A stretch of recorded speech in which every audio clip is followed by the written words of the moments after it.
Hello, my name is Steve Plank, and I'm honored to speak with you today in commemoration of Edward Tarr, who died on March 24th, 2020, at the age of 83. We will all be familiar with the MC's old saw, "This man needs no introduction." And in this case, among this group of friends and colleagues, I suspect the cliche proves true.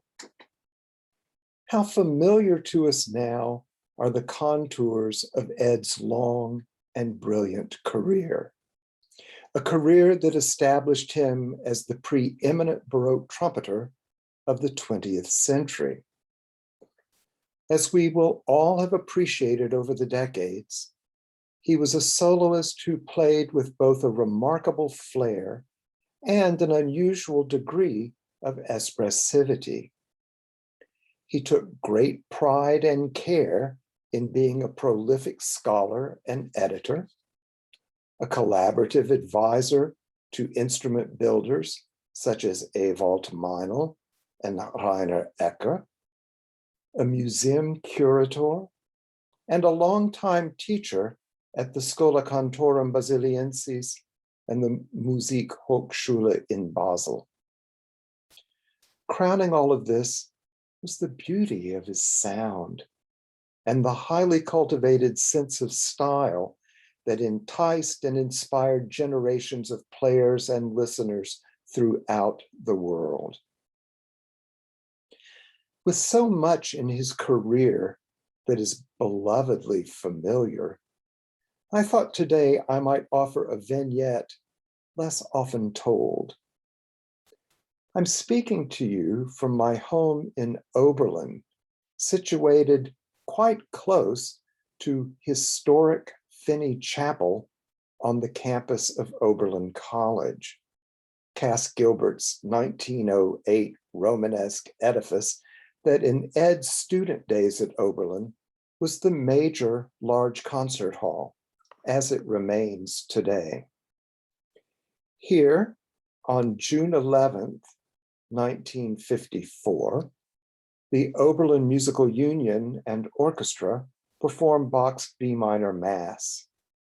And as the program prominently notes, the solo trumpeter was Edward Tarr, then just a few days shy of his 18th birthday.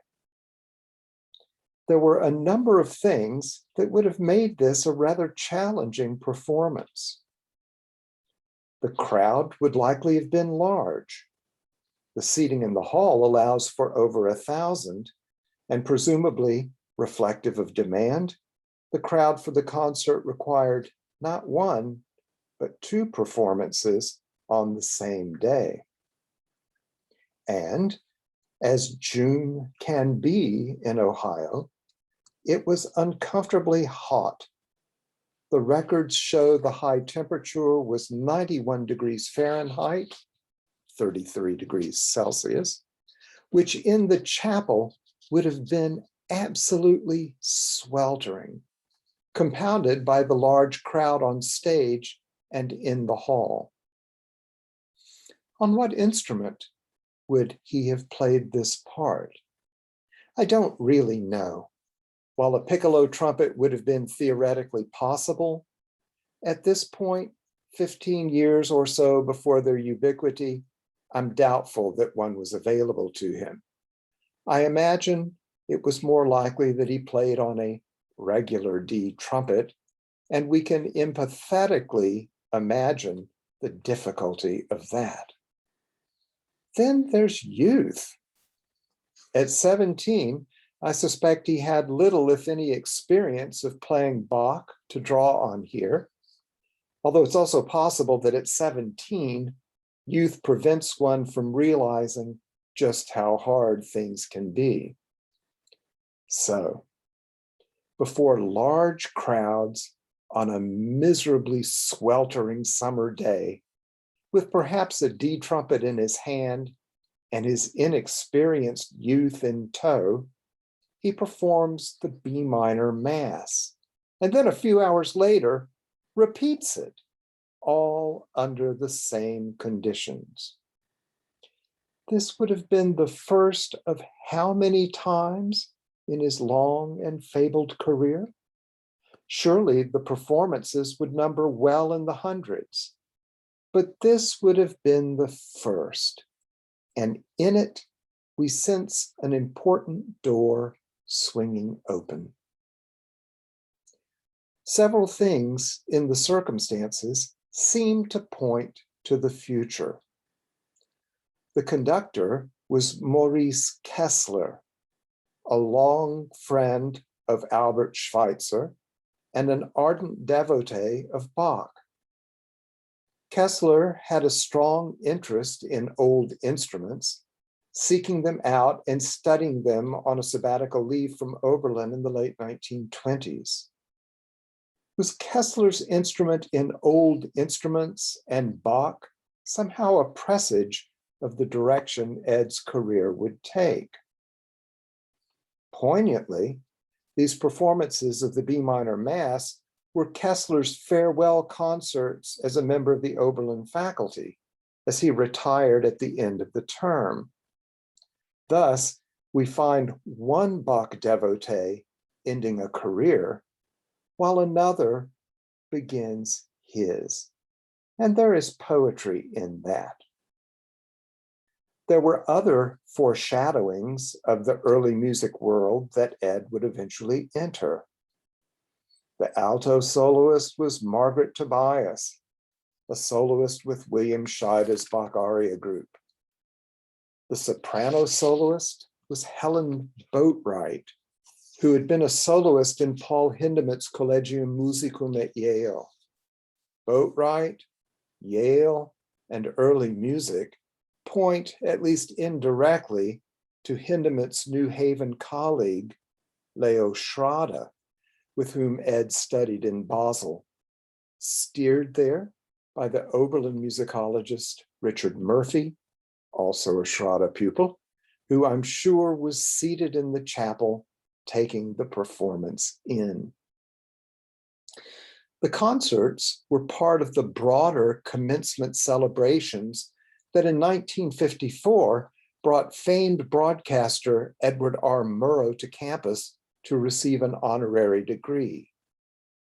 He arrived, however, 2 days following the concerts, and thus history missed the possibility of a most interesting Edwardian connection.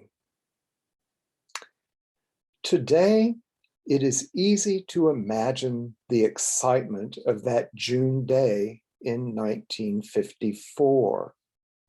And in that excitement, we might also imagine a door opening onto a passage in which the passions that animated Ed's career began to unfold. I come back to this image of the door opening because when we consider Ed's legacy, surely one of its most prominent components is the way he was so much a door opener for so many. How many of us discovered the world of historic brass through him, especially when the field was young and we with it? Was it one of the 1970s None Such recordings? Do you remember unwrapping the plastic seal on the art of Baroque trumpet and hearing the Altenburg concerto for the first time? Was that the overture that led to your Act One? Was it one of the None Such trumpet and organ recordings that prompted you to order that one-hole Meinl und Laube trumpet and to begin cultivating friendships with organists? Interest peaked and grooves in the vinyl worn out, how did you then begin to further your skills? Was it at one of Ed's many summer study programs? Castle Hill, Indiana University, Stanford, the Central Michigan University European Museum jaunt of 1972? And when you looked for music to play, whose editions invariably were on your music stand? From whom did you develop a taste for the exercises of Duvernay? And on it goes. For decades, Ed defined the vanguard of historic brass study and playing, a vanguard that became increasingly developed and sophisticated, evident in his concerts, recordings, and the advanced students he taught at the Schola.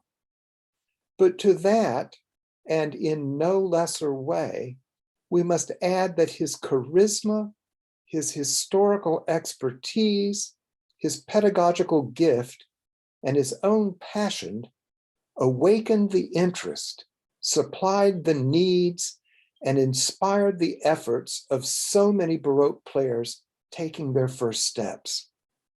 When the field was young, and we with it, he opened the door, and the room that so many found on the other side was full of music, instruments, and sounds that captivated the heart and mind of generations. The debts of gratitude to so formidable and foundational a presence in our field are hard to number. And that gratitude was manifest in the numerous honors he received, including the Historic Brass Society's Christopher Monk Award, the Premio Cesare Bendenelli from the Accademia Filarmonica of Verona, the Soloistenpreis der Europäischen Kulturstiftung pro Europa, and also a music doctorate honoris causa from Oberlin. But he also could claim the personal reward of a devoted and grateful following. The recordings perpetuate his remarkable sound, so eloquent, graceful, and poetic in the soft, so noble and thrilling at the other end of the spectrum. Our libraries perpetuate his devotion to detailed scholarship and teem with his writings and editions. Our own teaching and playing bear the stamp of so many lessons learned directly or indirectly. His is a legacy with many memorials, in number surely comparable to the number of players and lovers of the historical trumpet today. Watching him perform, his personal charisma seemed to surface in different ways. Most certainly, there was that grin and that occasional twinkle in the eyes that spoke to his personal pleasure in it all. And there was that open-armed gesture at the end of a work that wanted both to propel the echo of the sound out into the hall and also to say, ah, there it is. Ah, there it is. His is a loss we will continue to mourn. His is a legacy we will continue to honor and cherish. His is a memory we will continue to enjoy. Ed, thank you for it all. Ah, there it is.